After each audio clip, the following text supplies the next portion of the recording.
Why is everybody ignoring the fact that 2.6 million people died from peptides alone in 2025? And what makes it even scarier is that it isn't even the death toll for peptides, but for alcohol. Now off the bat, I don't disagree that alcohol has got a massive health burden, but I'm going to explain to you why the second part of that argument is just as dangerous as any peptide could be. My name's George, I'm an FY1 doctor and I make videos about hormones, peptides and the health industry.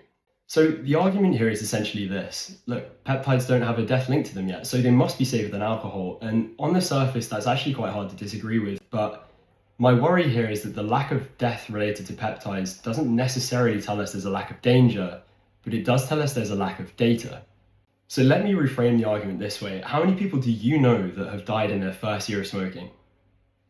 Or maybe their first 5 years? Probably none. But as a doctor, every day that I go to the hospital, some of the sickest people that me and my colleagues see are people with heavy smoking history.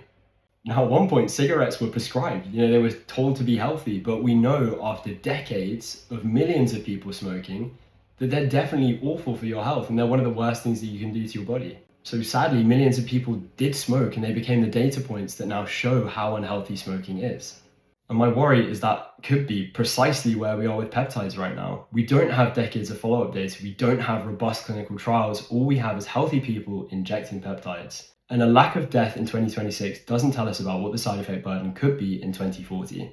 So I'm not saying peptides are definitely going to rack up a death toll or definitely going to kill you, but what I am saying is right now we genuinely don't know. But I do urge you to dig a little bit deeper because I think the people that are selling confidence in peptides might actually just be trying to sell you peptides.